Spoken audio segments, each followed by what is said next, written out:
Hi and welcome to True Crime, a channel dedicated to the dark underworld of criminal activity carried out by gangsters, mobsters, cartel leaders, and others. Let's get started. Hey pals, are you interested in the biggest robberies of the history? This time, we're bringing up the Dunbar Armed Robbery. What makes it the largest US heist ever? Has the robbery group been captured? Many people have the ambition of becoming wealthy and never having to work again. Most individuals continue to buy lottery tickets and keep that as a simple hope. However, some people want to follow a more dangerous path, an extreme, illegal path like bank robbery, to achieve their wealthy aspirations.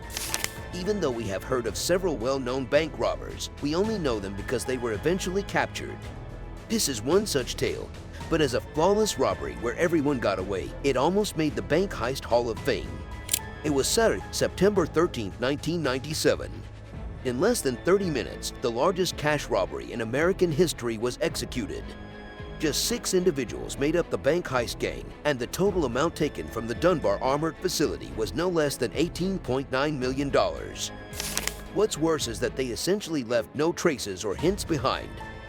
The Dunbar Armored heist was the ideal heist in many ways. There were no trails or evidence, and it was the easiest escape with a huge reward.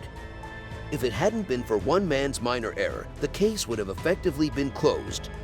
In stories for decades to come, one could have been the ideal crime. Watch this video to learn more about what happened and how it was done. Robbers involved in the Dunbar Robbery. The 13th of September 1997.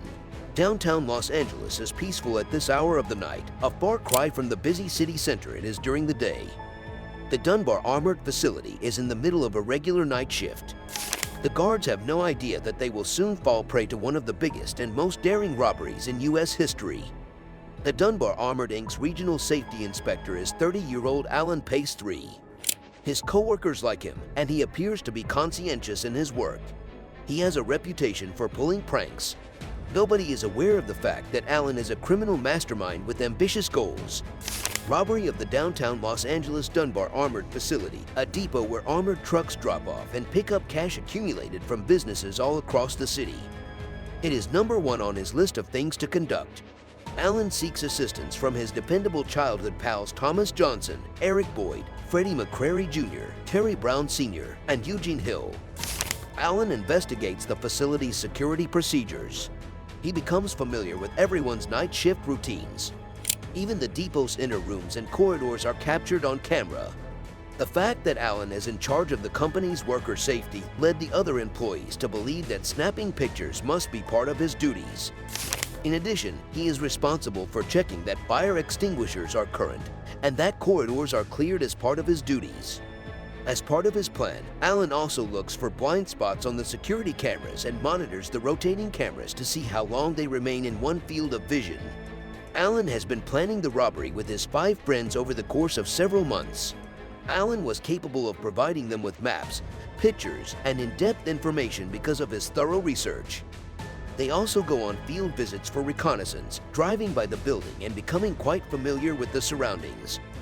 They promise not to leak information about the others if one of them gets caught. How the plan was executed. On September 11th, Alan received a notice that he will be dismissed from Dunbar Armored for messing with corporate property. He had pranked one of the armored trucks by removing its headlight. It was either now or never. Alan would have to surrender his keys the following day or risk being disallowed entrance to the building. Additionally, the early hours of Friday night were the ideal time to attack.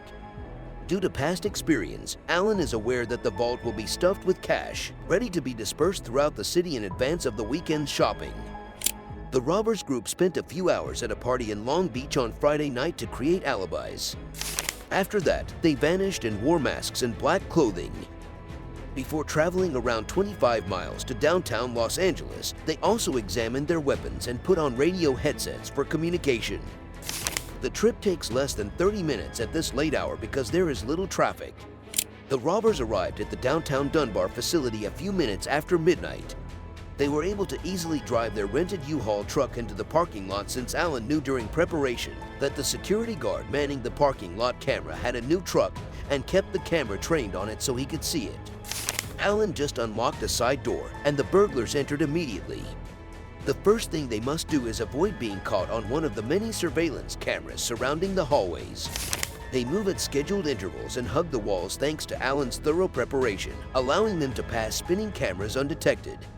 The robbers make their way to the cafeteria, where they rapidly take the service staff hostage. The majority of the guards take a lunch break at 12:30 a.m. Guards are ambushed and held hostage one by one as they enter the cafeteria, preventing them from raising the alarm or informing other guards. The arms and ankles of every captive guard were taped together, and each of them was placed face down on the ground. From one of the captive guards, the robbers also grabbed the vault preparation room key. The criminals simply rush the two armed guards inside and seize them as hostages because this chamber contains cameras that can't be avoided. The thieves must now enter the vault through doors made of 18 inches thick steel. The vault, however, has been kept unlocked for ease of use due to the volume of cash that is circulating through the facility on a Friday night. The thieves enter the safe and use bolt cutters to cut the standard padlocks on the metal cages holding the money bags. Alan has learned which delivery routes employ large denomination bills because the money in the vault is organized according to delivery routes. He instructed his team to stay away from fresh currency bags with consecutive serial numbers. They typically take bags with stacks of $20 banknotes that were expected for automated teller machines scattered throughout the city. Quickly stacking the bundles of cash onto metal carts, the criminals drive them to the loading dock. They load their vehicle after backing it up to the dock. They transfer $18.9 million in cash in around 30 minutes. Before they split, Alan still has two things to complete. He first steals the security tapes from the surveillance system in the security control room, and then he quickly runs to a locked closet somewhere else in the building to collect the hidden backup security tapes from the recording equipment that is in a locked cabinet. On their way out, the criminals also break the cameras. The biggest cash robbery in American history was accomplished by Alan Pace and his team without the use of a single bullet. The thieves change back into their party attire in an apartment that belonged to one of them. When they return to the Long Beach home party, they remain cool. Most robbers would be eager and stupid at this point, flashing their cash around and going on spending sprees. These thieves are more intelligent than most, though. Each crew member receives $100,000 from Alan to be utilized for quiet, discreet purchases. According to the predefined plan, the remaining money must be held until the heat is turned off. The remaining $18.2 million is placed in garbage bags by the burglars and taken to a self-storage facility for safekeeping. How they were caught. The local police, FBI, and other federal agencies promptly organized a task team to look into the heist. A $125,000 reward was being offered by the Dunbar firm and its insurer, Lloyd's of London, for information that will lead to the capture and conviction of the criminals. Authorities were quickly puzzled, though. No prints were present. There were no names since the thieves called each other by number when speaking to one another throughout the robbery. Furthermore, there was no video documentation of the crime. It's an inside job, that's for sure, according to the investigators.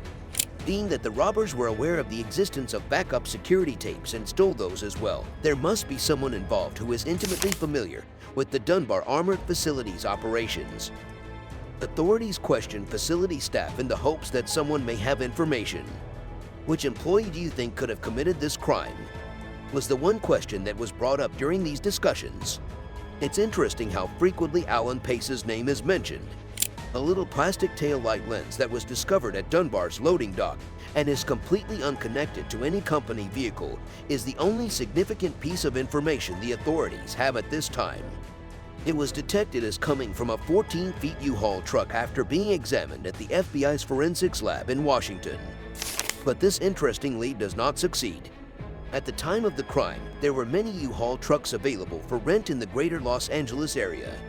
Alan's name is the only one they know. They investigate to see if he rented a truck at the time of the robbery, which he obviously hasn't. Alan is the target of surveillance by the detectives. They investigate his financial records as well. They make no discoveries, though. He was living at his mother's house. Alan played it safe. He hasn't bought any showy things. He avoided the self-storage facility where the money was kept. Apparently, Alan doesn't even have a bank account. The trail becomes dry. More than 6 months have passed. Alan distributes money to his workers in a cautious manner. He intends to put his portion in rental homes, retire, and just rely on his investments for income. The criminals gradually start spending cash to buy automobiles and other assets. They purchase at least 10 homes at public foreclosure auctions via straw buyers. They may let family members reside there or rent them out. The thieves are mindful that they unintentionally took several bags of new cash with sequential serial numbers that may be used to identify them as participants in the theft. Alan informed them to destroy that money. Some of the robbers go to one of their residences with a fireplace and attempt to burn it out. However, U.S. currency is produced to be somewhat non-flammable, and the stacks burn very slowly. The task gradually grew tiresome. To get rid of the new cash, the criminals opt to travel to Las Vegas and play the slots there. Sadly, new money gets stuck in the slot machines. In order to make the money useful, the criminals finally wash it in a washing machine. More days pass. Alan establishes a business called Extreme Entertainment that rents out party supplies but is really just a front for laundering the stolen money. He hires his buddies and pays himself and them extremely hefty incomes. Eugene Hill, one of the robbers, commits a fatal error about 2 years after the crime. He employs a real estate broker to help him buy a house and hands the broker a bundle of cash still secured in its original cash straps. The broker reports to the police that he is suspicious. Authorities carried out an investigation and discovered that the cash is a portion of the haul taken from the Dunbar facility based on the dates and writing on the straps. In addition to subpoenaing hundreds of U-Haul data, the authorities investigate Eugene's bank records. They discovered that Eugene had hired a 14-feet U-Haul the day before the crime and had given it back the next day. When the police captured Eugene, they discovered more cash in the original money wraps in his possession. Eugene instantly admits his guilt and implicates his friends in exchange for a lighter punishment. In the spring of 2001, Alan and the other 5 robbers were caught and placed on trial. Alan maintained his denial of involvement in the crime until the very end, saying that he had been set up by his old pals as punishment for having an extramarital affair. 4 members of Alan's crew who committed the robberies entered guilty pleas and received sentences to federal prison ranging from 7.5 to 10 years. The 5th robber is sentenced to 17.5 years. The criminal mastermind, Alan, received a 24-year sentence.